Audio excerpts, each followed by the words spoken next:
Hello, everyone.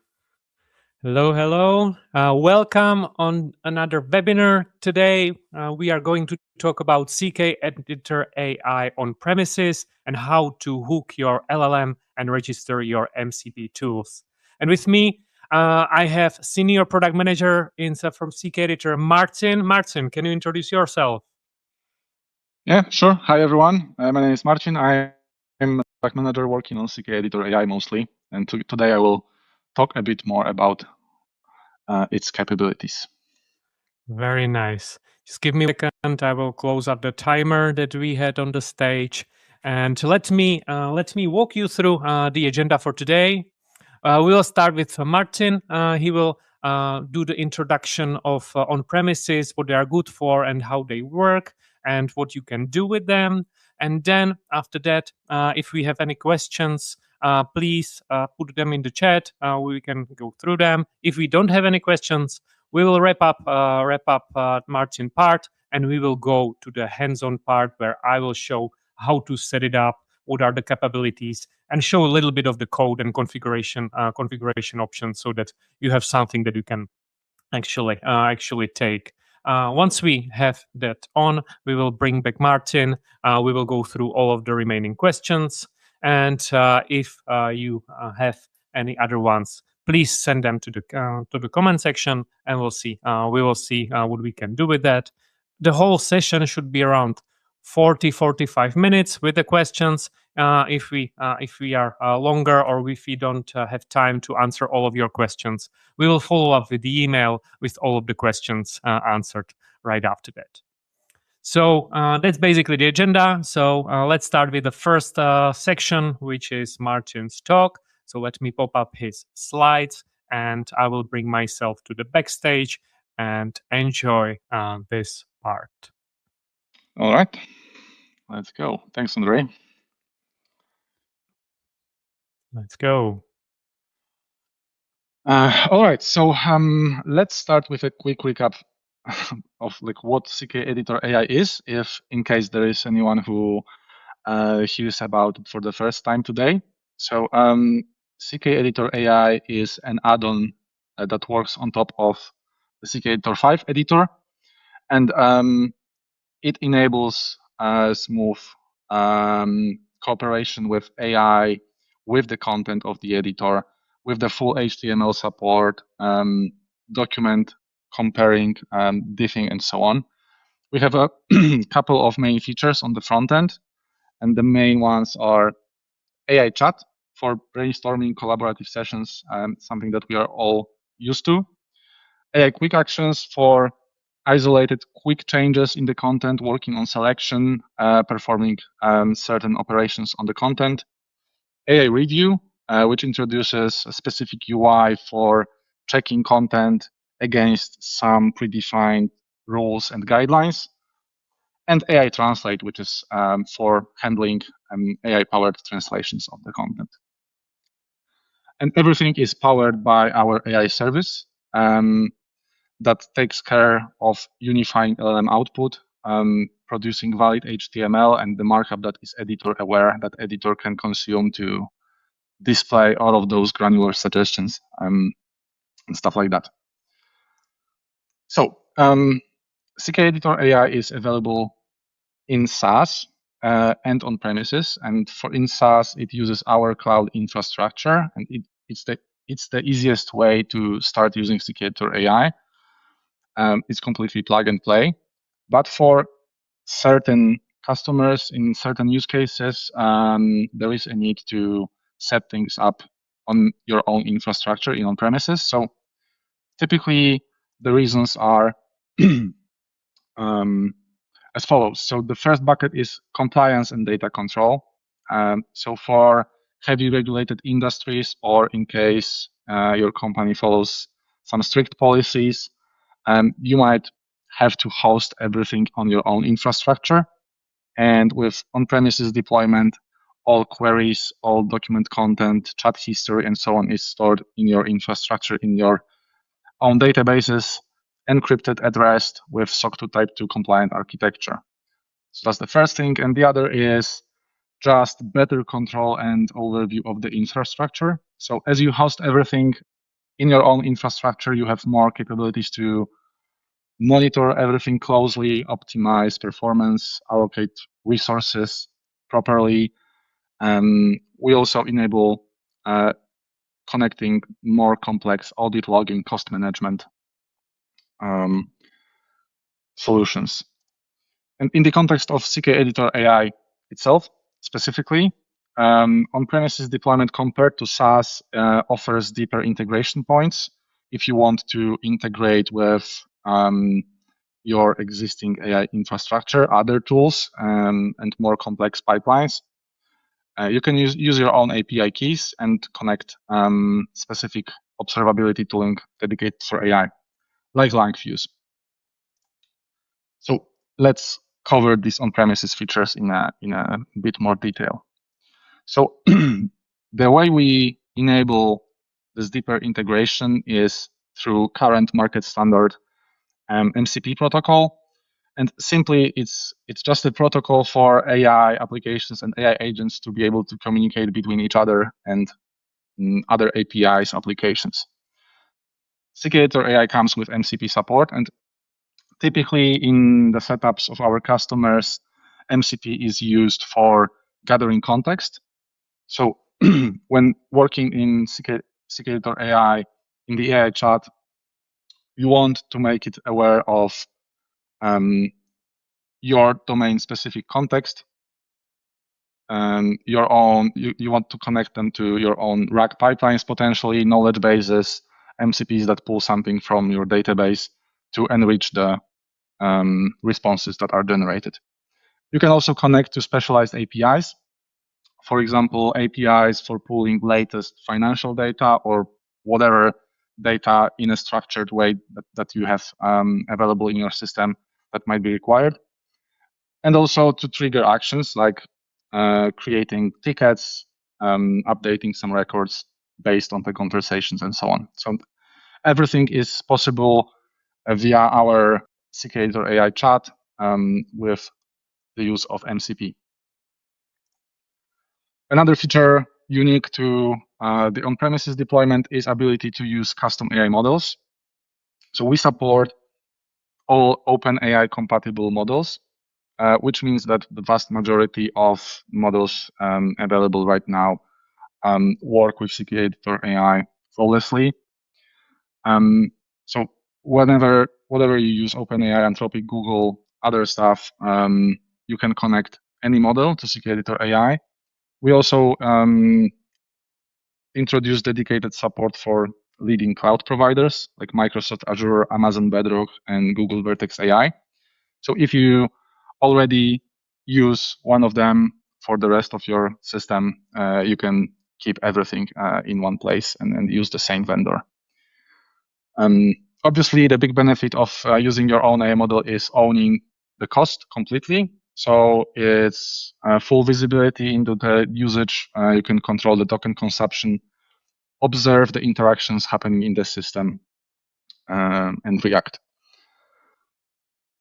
For very specific setups, you can also use self-hosted models like Mistral. So that way you can set up a completely air-gapped solution when absolutely no requests are coming out of your system. So it's a neat way for the most regulated and industries and applications. Okay, so where CKEditor AI fits in your infrastructure. CKEditor AI is designed to be the layer closest to the user. And technically, it contains two main components, which is the front-end plugin running in the browser next to the editor. So it handles all the UI features and processing the responses of AI. And our AI service that actually runs in your infrastructure as a Docker image that takes care of unifying LLM output, making sure that it produces valid HTML, uses markup that editor can understand, and leveraging its features, like inserting suggestions to the content, for example. So it can work as a standalone functionality and also can sit on top of your infrastructure, custom logic, other AI applications, agents, and so on. So that's a bit more detailed diagram about the architecture. So if you take a look on the top left side, there is CKEditor 5. That's our front-end plugin running in the browser, taking care of providing the interface for users to work with, powered by the CKEditor AI service. This is the part that you actually deploy server-side on your premises.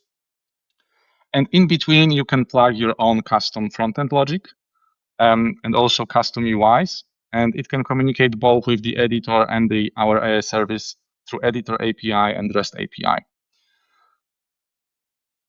And at the bottom, you can see different ways to connect other stuff to CKEditor AI service. So we want to make sure that we provide integration points to make CKEditor AI aware of your ecosystem and your other parts of your infrastructure to be able to use CKEditor AI capabilities as well.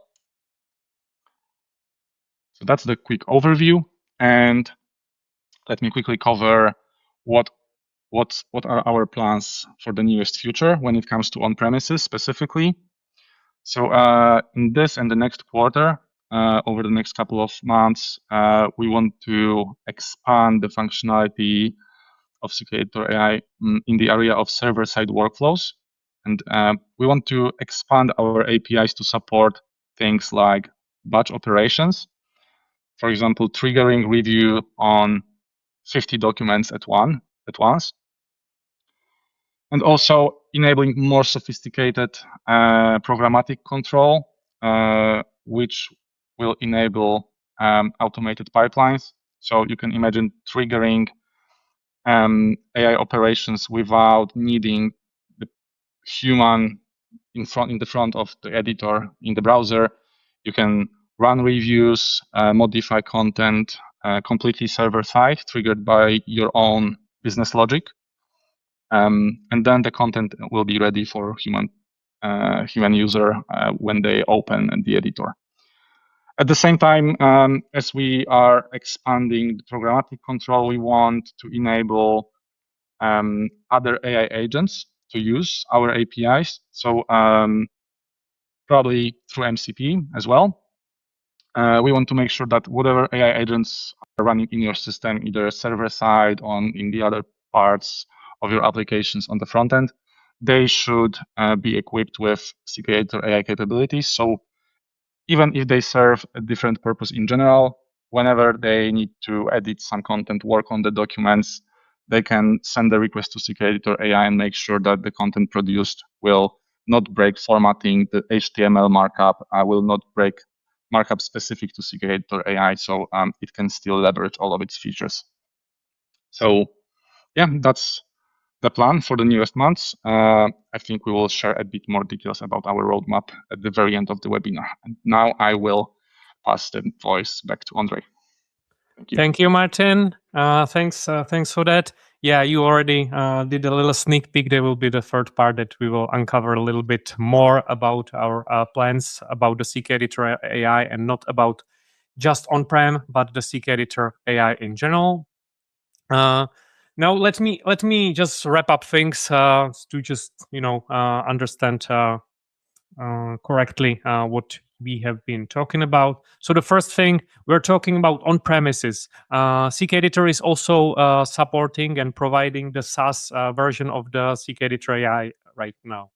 What would be the main reason you would go for on-prem? What is your opinion from what you see from customers? Typically compliance and like policies, that's the reason.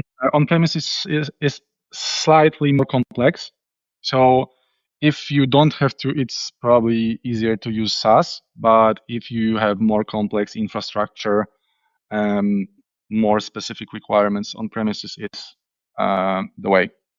Typically. Okay. So if I get it correctly, and this is usually how I do it, if you want to have it easy to test out, Just subscribe for the trial for the SaaS version, test it out, play with that, play with the demo on the website. And then if you need on-premise, then you can move to on-premise configuration that I will show in a minute. According to the custom LLMs, do you see it's more common to have your own LLM running locally on your infrastructure, or the more need for on-premise to bring your own keys? So basically connect to the models that we are providing in SaaS, but with your own API keys. Which one is more common? It's rather the latter. So typically, like, as we in SaaS, we support, all like latest models from OpenAI, Anthropic, Google. Our customers typically use the same models. They are just like generally the best, but they already have their own API keys. They use them for different purposes, and they just prefer to use the same account. So that's the main reason. And the last thing was custom MCPs.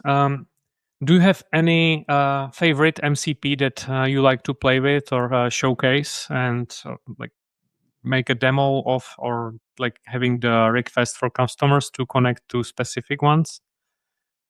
So I use Airtable a lot. So I keep like, a lot of different data in Airtable. It's easy to manage, and then it's easy to make AI pull relevant data from whatever database you might need.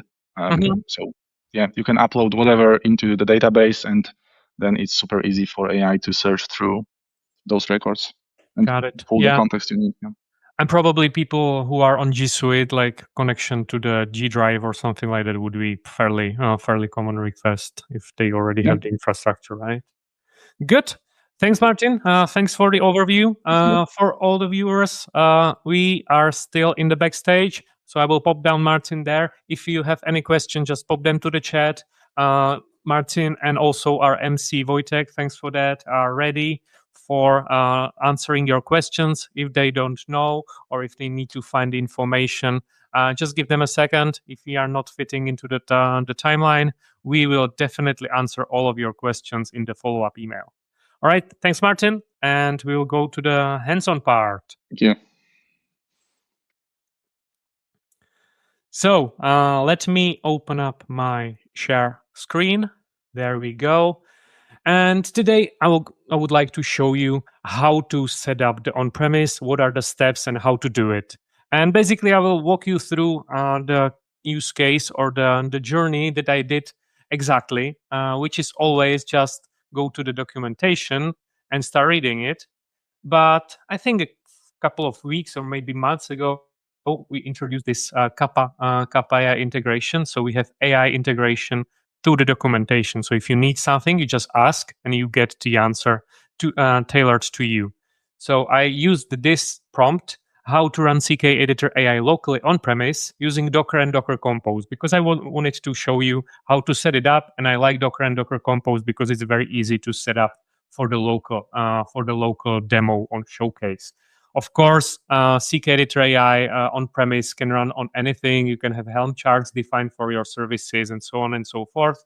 But for the demo, I just wanted to use this. So you just hit enter, and the AI will go through all of the resources that we have in the documentation, and it will give you this nice little walkthrough, what you need to do, how to set it up, and how to run it with the Docker Compose. Again, you can see it's optional to run it with Docker Compose. You can run it with just Docker and run it one by one. But yeah, Docker Compose is very convenient for these kind of demos and even for running small infrastructure.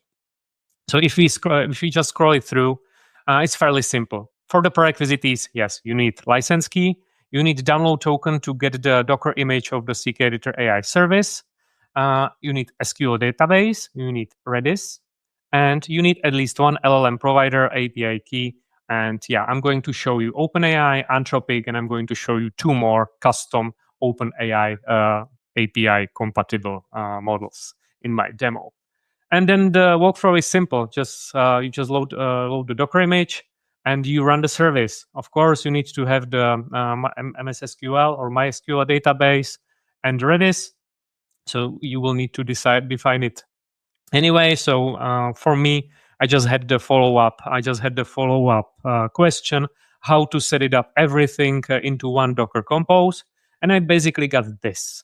Let me open it up. This is the repository that we will link you with our follow-up email. But basically, this is the output that I got after I iterated with the documentation for what I wanted to show you. Basically, I needed to have the web instance with the browser showing the AI features, track changes, revision history, and comments.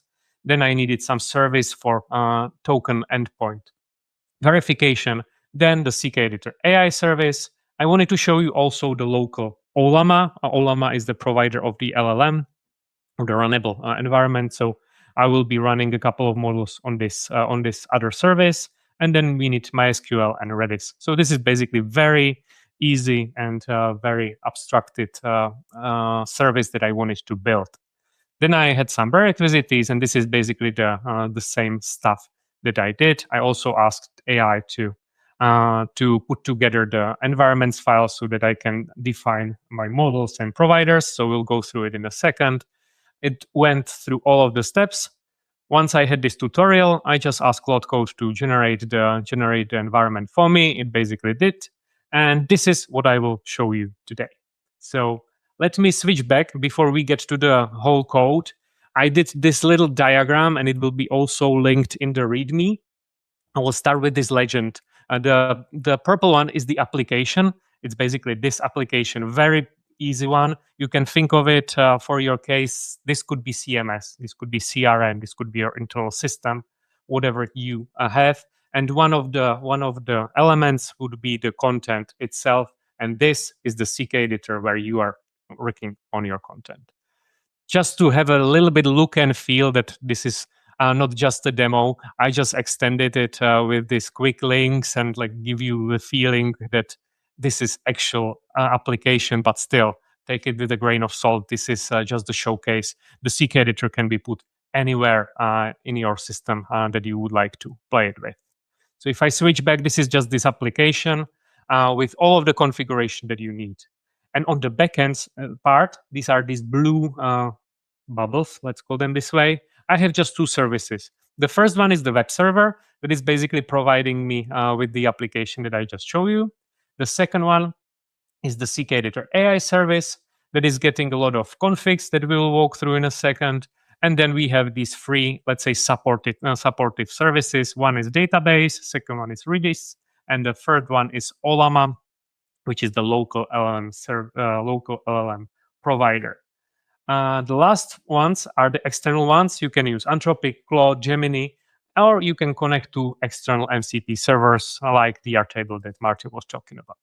So that's basically the whole story, and that's basically the whole structure.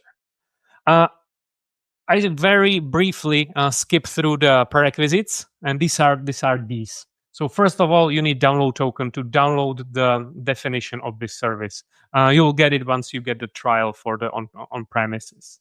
Then you need a couple of configuration for the whole service set to run. First is access key. Access key is basically the key that is using to encrypt the communication in between your web server client and the service. Then you need environment ID because you can have multiple environments in our on-premises version. Then we need a database name and password so that we can connect everything properly. Then you need environments management secret key. I will show you the panel and then the management panel for this AI service. It has its own web interface, and you need to somehow have it secured. So for this one, you will just have this secret key or the password to get there. Then there are AI license key. Yeah, this is the license key for the CKEditor AI setup. You will get it as a part of the trial, or if you purchase the CKEditor AI on-prem, you will get your license key as a part of it. And then there are free configurations that we will get to in more detail. This is where you're configuring your custom models.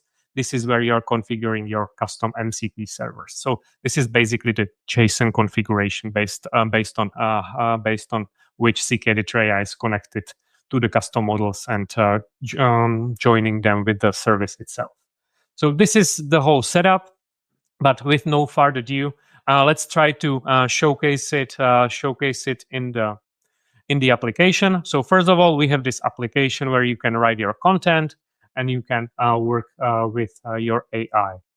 Before I get to it, and before I get to show you AI chat, AI review, AI translate, and AI quick actions, basically all 4 parts that Marcin was talking about, let me start with the AI management panel. First, if you open it up, this is the password that I've been talking about. I just provided a very secret password. Of course, you shouldn't be doing it this way, but just to show you how to set it up, you just sign in, and you have the list of environments. That's why you need this environment ID. So if I open up the environment that I already created, it's called default. You can see its environment ID. So you need this ID. And you have access credentials, which I already generated and put into my environment. In the feature configuration, there is not many things, but there is one very useful thing, which is called business logs. I already turned it on. By default, it's off. But once you install this panel, you will get this option to turn it on. I turned it on, and I was playing with the environment for a bit, so you can see what's happening. The user created conversation. The user created it, so you can actually see what's happening on the environment itself. So this is the cloud service panel. It's a part of the CKEditor AI service. And I don't know if I stressed it out, but this is all on my local machine, so I'm not getting anywhere else. You will get also the API reference for all of the API for the AI service, so how they are communicating in between the web server and the service. So you can take a look what it look like. You see how the interface work. You basically don't need it if you don't need to if you don't need to debug or make let's say deep dive integration. But it's very nice extension that can give you the overview what's happening. And the last thing is just the link to my running local Ollama. You can see that locally I'm running Llama 3.2 with 3 billions of the attributes. It's a very small model. I will show you how it works with the CKEditor AI at the end, because it's very slow. And yeah, since I'm running it on my local machine and I'm streaming at the same time, it will probably like bust out most of my CPU. So we will get to it at the end. But with that, let's get to the actual configuration. So let me switch back to the code. Let me show you what we have before I get to the demo of the application. So just to wrap it up, I have the Docker Compose, which is basically describing the services that I have been talking about. First one is just MySQL database with some init script. The init script just create one database called CS on premises. Nothing super special. The second one is basic Redis, so just install version 6.2.7 because it was suggested by AI. You can take a look to the documentation which versions we are supporting. But this is a very, let's say, non-configurable necessity. You don't need to add more than just define the version. The next one is CKEditor AI. This is where most of the stuff is happening. It's depending on the services that I just created. So this is just some dependency checks. So it won't start if I don't have these running. But other than that, I have this environment set up. I would like to stress out these 3 providers, models, and MCP servers. These 3 are the ones that are the most important ones. The other ones are just connection to the other services, and they are not that important for the sake of this demo. The last one is the web. That is just providing the index HTML with the CKEditor. And the second one is main.js, which is the token endpoint that basically serves for the communication with the infrastructure. And the last service is this Ollama, which I'm just providing on this port so that I can show you. You can also have your own LLM server, or LLM running in your infrastructure, and it will work if it's OpenAI API compatible. So that's basically it. To configure it, I have this .env file with the actual values. I don't want to show you all of my secret keys, so I just created this .env.examples with a little bit censored setup. But that's where we have it. We have some database name. I provided some password for the database. I provided this super secret key to the management. I provided AI license key for CKEditor AI service. I provided the access key and environment ID I showed you earlier. And these are the most important stuff. First is providers. If we open up the documentation, and Wojtek will definitely share this link with you as well, you can connect to custom your own OpenAI, Anthropic, and Google providers. As well, you can provide your own provider if it's OpenAI API compatible. This is how you do it. It's just in JSON. If I switch back, it's basically the same here. So let's say I would like Anthropic. I just provide APIs for Anthropic. I just need to set the type to Anthropic. That's it. The same for OpenAI, the same for Google. These examples, for example, this is Ollama, Grok, and Friendly. This is how you can connect to your OpenAI API compatible setup. So this one is without authentication because it's running on my local infrastructure. I know it's not the best practice to don't have it authenticated or authorized, but for the sake of the showcase, I wanted to show it to you. Then there are external services like Grok and Friendly, which are also OpenAI compatible. You can name them. You have the base URL, and for this, you can see I'm using Bearer API token. For the Friendly, they are requiring two types of keys. I think API keys is for authorization, and this Friendly team is for authentication, so that the service know from what team you were calling the LLM. So this is their way of categorizing it. So I provided both of these, and that's basically it. So if I now switch back and show you what it looks like and how it works. In this setup of the UI, we have this AI chat, and I can select any model that I connected. You can see in my actual setup, I have Claude 4.5 Sonnet, ChatGPT 5.4, Schema 4, Claude 4.5, Llama 3.2, Llama 3.1, and Llama 3.3. All of these descriptions are configurable. And you might ask yourself how I did it. I just provided the providers, right? Not what models should I list in this dropdown. So for this, we have this other configuration, which is called models. Again, I will open up the documentation.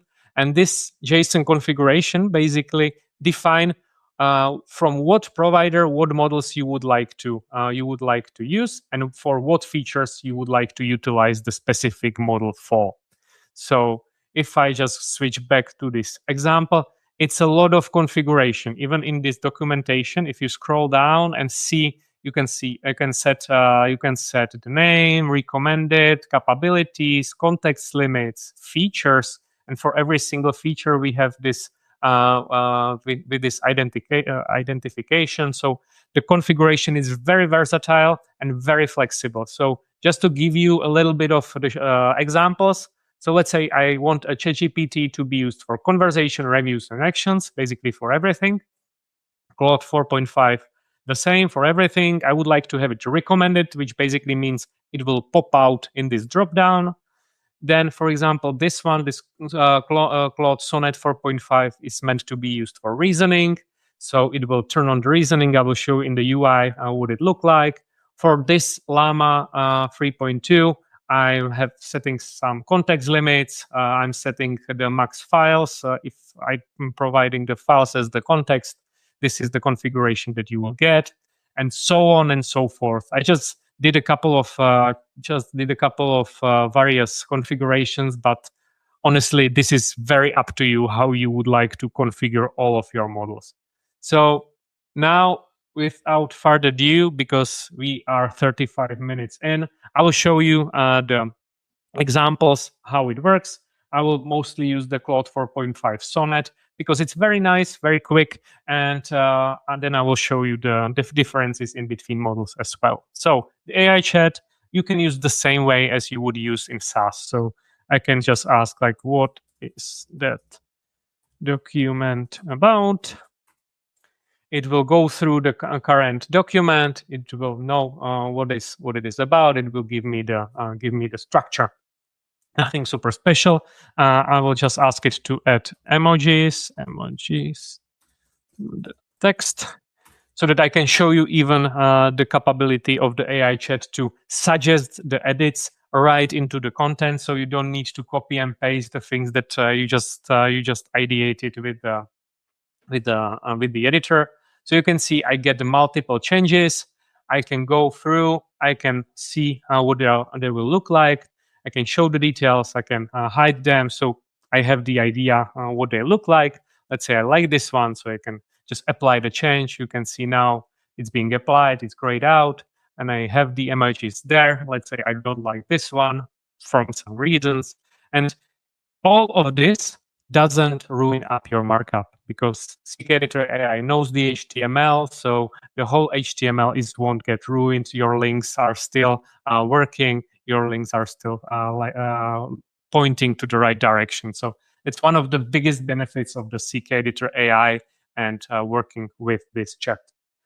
If I create a new chat, you can see I can't reselect the model if I already started the conversation. But if I start a new one, I can again select the model. For example, for ChatGPT 4, I had this reasoning turn on. It was in the configuration, so I can turn it on or turn it off. Doesn't based on the configuration. So you can see most of the UI that you see, it's very configurable. For example, this URL and file, you can have them visible, have them non-visible. You can also provide your own context files, for example, from some of your internal documentation. And that's how the CKEditor AI works in the nutshell. On the on-prem, it's very much the same, but the configuration is completely up to you. The list of the models and what they are used for is the same as for the SaaS. You can see I was playing with that with this environment for quite a bit. So this is the list of the chats that I have been doing today, and that's basically it for the AI chat. For the AI review, it's going to be very similar. This is very similar approach, but it's meant to be used for the multiple changes. Again, you can select which model you want to use. Let's say I would like to remove emojis. This is the custom command, emojis, that is providing you with a little bit more lightweight UI, focused specifically on the changes. So not for the ideation phase where you're discussing with your AI assistant. This is more of a, hey, do the work, and these are the changes, and you just go and you can accept or dismiss one by one. So you can see, hey, I'm doing the actual review. Once I'm okay with that, let's say I would like to have these three emojis being left there. I don't want the other one, so I can just exit the review. It will pop them up back. If I accepted the reviews, all of the remaining changes should be in place. Again, for every single review command, even for the custom ones, for the proofreading or style and tone, you can select what model is being used under the hood. Other than that, it works exactly the same as for the SaaS setup. And next thing is AI Translate. There is nothing very surprising. It's very similar UI as for the review, but translation workflows are a little bit on the different part of the content workflow, so that's why it's separate. You just click on the language you want to. Again, the list is being configurable as well, and you can start working on it. And that's about it for these three features. There is fourth feature, which is AI Action.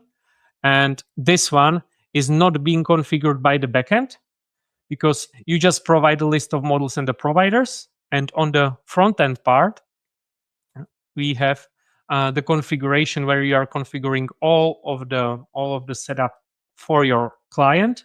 But you can have multiple clients, right? You can have CKEditor on your CMS, on your CRM. You can have it on multiple, let's say, submodules of your systems, and every single configuration can be different. and it can point to the same AI service or to the various environments, and you can configure it differently. So for this one, I'm configuring these quick actions, and I have this link it configuration with Haiku, Sonnet, OpenAI, and so on and so forth. This is basically a predefined action that is also selecting or defining what models I should use under the hood. So to show you, let me just cancel the translation so I understand the content a little bit. And let me show you what it looked like. You can either select and have this balloon toolbar with the AI actions, or just have it in the toolbar directly. You can see there are already some predefined ones like Ask AI, chat commands, and so on and so forth. But I would like to show you this other, which are the ones that I have been showing you the configuration on. And let's start with LinkedIn with Haiku. Haiku is the model from Anthropic. It's a little bit less expensive and it's fairly quick. And this action, basically what it does, it goes through the text and try to find the keywords that you would like to link to some general resources like Wikipedia or official documentation. So I will open it up. And as you can see, it find out, hey, this is the browser console. So if I open it up, didn't work, right? This is very important because Haiku is fairly cheap, right? So it doesn't know everything. For example, GitHub, it probably guessed right. Sometimes you can just do the redo, and it might go to the proper console. Let's see, doesn't work again. But if you use a little bit more expensive model, which is the Sonnet, again from Anthropic, will be more expensive. It has some reasoning, and I will run it different. I will run it the same. The prompt is the same underneath. I can show you, but as you can, it also find out that there are combination of the words like GitHub issue, and it won't go to github.com, but it will go to specific part of the GitHub issues. And if I was a little bit more detailed in the prompt in this configuration, let me just pop it up in a bit. It can give you much more. For now, I was very let's say restrictive on what pages it can go to. But the point of this like showcase is you can have various models for various actions, and they will behave a little bit different. They will be the cost will be different as well. And you definitely need to think of what model you are going to use. So let's say I would like to apply the changes. And as you can see, I have the links directly placed into my document. So that's where the custom LLMs, you can select any that you want. And let me move on to the last part I wanted to show you. And this was the custom MCP servers. Again, this is the link to the documentation. You will see it in the chat. And this CKEditor on-premise MCP support is fairly simple. You just select the list of the MCP server, and that for every single one, you set the URL and the authorization headers. So I used Context 7, which is the, let's say, aggregator of all of the documentation all around the internet. So very easy to set up, and you have access to all of the documentation. And I set up the Airtable we have been talking about with Marcin, which I already have preset Airtable. Preset with some data. So you can see I have this campaign manager, and I have a couple of contacts, companies, and contracts, and so on and so forth. For example, take a look to this Acme Corp. Maybe I can make it a little bit bigger so you can see it. This Acme Corp, let's say, has a value of $500,000. Yeah, I just generated a couple of tables so that I can showcase it to you. And if I switch back and ask, for example, the Sonnet to say, hey, what are the values of the contracts in Airtable? I already have it connected. It will take a look. It will use the MCP connection. It will get the value for the external system. As you can see, it is also telling me what it's doing. So it's not like it's doing something and then I get the result. it already found out that there is one base. This is how Airtable is aggregating or grouping things all together. It found the campaign manager. It found everything that as I have in this Airtable. You can see this Acme Corp $500,000, and I will ask it to suggest me an overview to the end of document with this contract or something like that. As you can see, I did a lot of typos, but yeah, AI will find out eventually. It will get the information that it just loaded, and it will give me the suggestion, the same as I've been doing with, for example, these emojis. So if you wait for a bit, reload the setup, it will think of the overview that I might need. And once I have it, you can see that this contract overview is giving me even the table, which is fairly nice. Let's say I would like to just see it here in the menu, or I will just apply it directly, and I will take a look. And here you can see Acme Corp 500,000. It's very nice. You can see the total contract value is $800,000, and I have my review ready. And these are the custom MCPs. You can do anything you want. You just need to find the right MCP and connect it to the systems that you want to. Of course, you can provide the authentication and authorization header. So all around security is already covered. And it's going to be it. We are 45 minutes in. Let me check what we have. I will bring Marcin back. I will drop down this presentation if I find it. There it is. Hey, Marcin. Hi again. How are we with the questions? Do we have any, or we can move on to our surprise to the end? Yes, I was just answering the question regarding support of the markup defined by the custom plugins. So it's not currently available, but we are working on it as part of one of the initiatives that we have planned for Q2 and Q3. And we focus on deepening the support for certain CKEditor features that are a bit more complex. But we also plan to provide support for custom plugins. Exact implementation is yet to be decided, but most likely you will need to provide some kind of description for AI and like define what markup your plugin is using, what is its purpose, and what are the examples.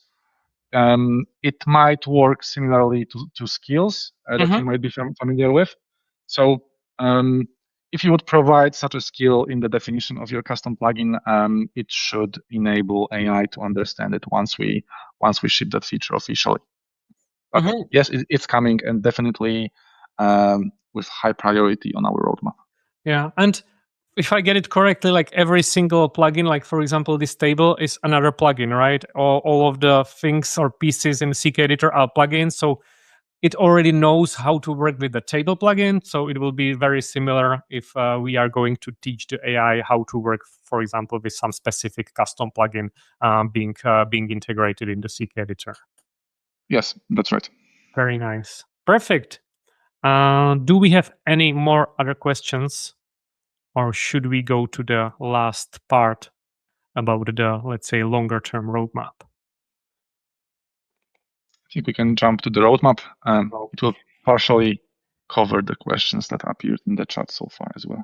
Okay, so, and if we missed any of the questions, we will walk through the chat once again once we are done, and we will answer them as well in the follow-up emails that we are going to send to all of you that are here, or to the all registrants that probably, if they didn't have time to join on the live session, because this will be available right even after the setup, because we'll provide it on demand. So let's talk about the AI roadmap in general, because we have been talking about on-prem and CKEditor AI on-premise and how to set it up. But let's open up the couple of things that people can look forward in the CKEditor in general. Yeah, so that's a sneak peek into our roadmap. As we already have a quite nice capabilities, there is still a lot to be done, and we are cooking really nice features that will enable even more sophisticated interactions. Some of them are multi-root enablement. So we want to support use cases when you have multiple editor instances in your application at the same view.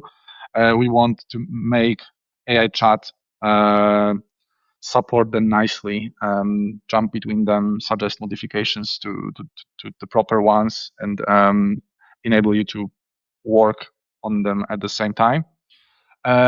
We also plan to deepen the integration, because supporting the markup of the feature is one thing, but with a lot of CKEditor features, there is a lot of potential for deeper integrations. And the first easiest example is AI comments.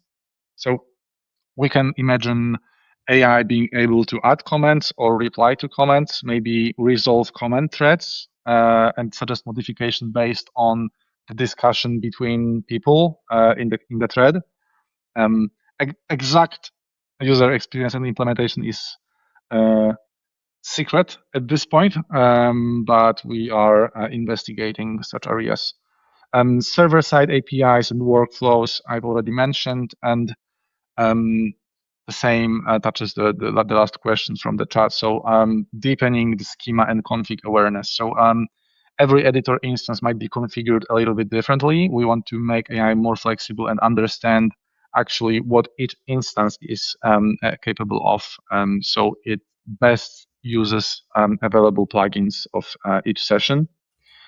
And we're also considering some multimodal applications and like working with multimodal content. So we are working on deepening the support for image, maybe introduce some specific flows for image generation. We played a little bit with voice APIs to enable some dictation of prompts and using voice to interact with AI. So those are areas that we are exploring right now. There is a lot more in our backlog, but we will be able to share more in the future potentially. And just a note, all of this stuff is subject to change, but things that are visible on the site are our top priorities right now. And with a lot of confidence, I can say that they will be shipped in the upcoming months over the course of the year. Nice. So, yeah. Great. So yeah, I will use this setup as the segue. Of course, we are listening, and most of these topics are being based on the feedback from our customers or potential customers. And yeah, we would like to partner with us, because yeah, we need to first find the actual business cases and then basically build features around. We didn't want to guess, so we are very open to partnerships. So we are already kicking off a couple of them. So if you are interested how to put everything into your own existing workflow or infrastructure, just let us know. I was going through the questions as well, and we have two more, and I think we can answer them here, because yeah, we still have a couple of minutes. So first one is, when the DB is configured, are you able to pull similar tables straight from the DB like you did with Airtable? For sure, if your database is providing MCP, you can do it this way. But if you want to do it directly, there is another feature. And now I will need to do a little bit of the magic with the presentation. So let me just pop down the presentation, and I will pop up the showcase. And we have the feature called sources, and you can have custom sources. So basically, it's just a hook that allows you to provide your own context. In this is very let's say dummy implementation. It will just load the hard coded JSON, but it's async. You can have your own authentication in there. You can go to the database and you can load it.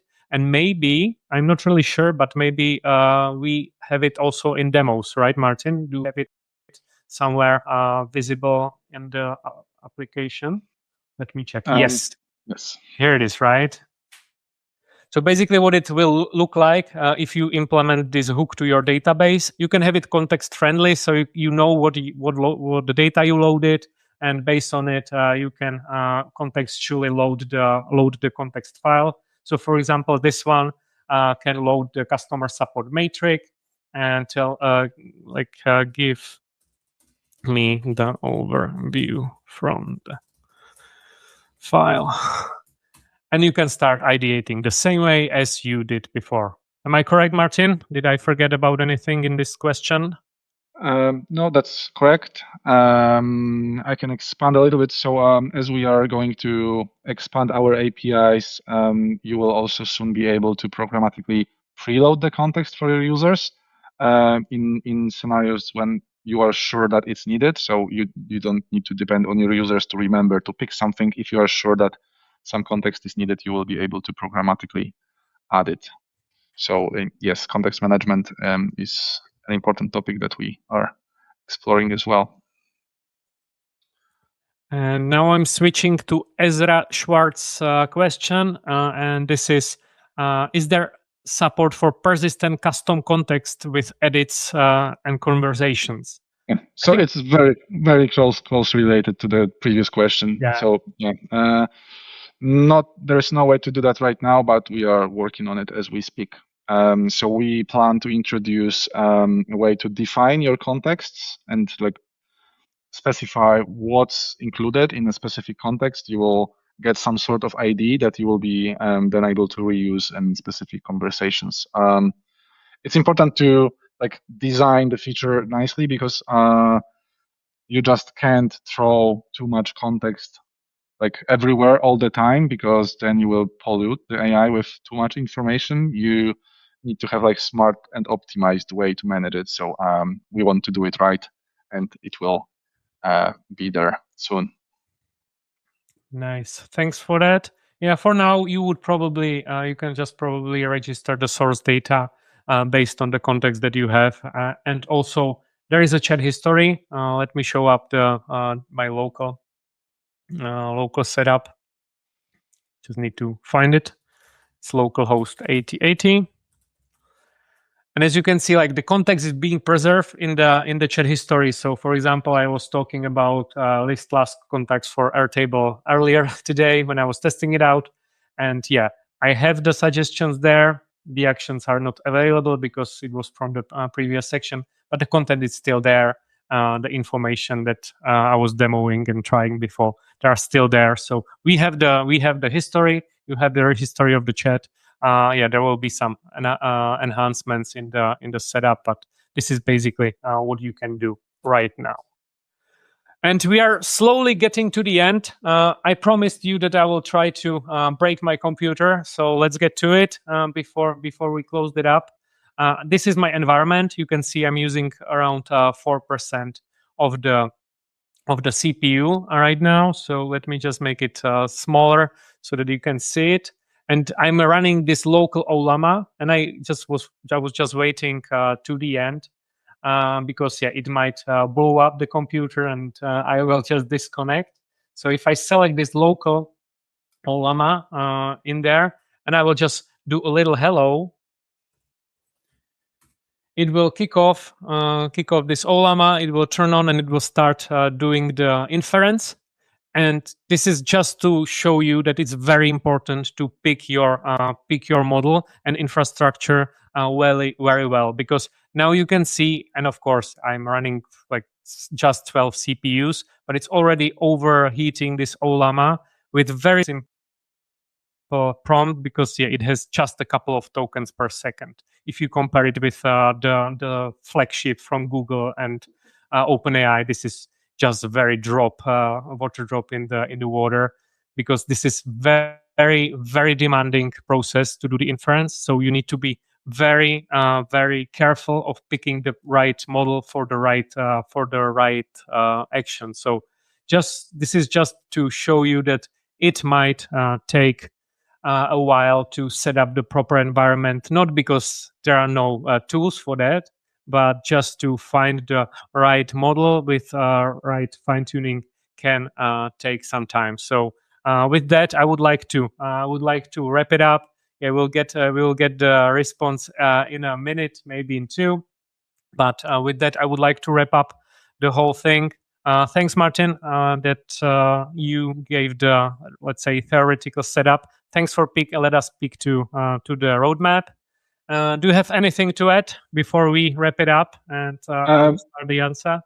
Yeah, just one thing. Don't hesitate to use our contact form and to reach out to us. We really appreciate, like me and the rest of the product team, we appreciate every feedback. So if you see anything missing that do you feel that is not supporting your use case, or you have ideas about any other cool capabilities, let us know and we can have a chat and discuss.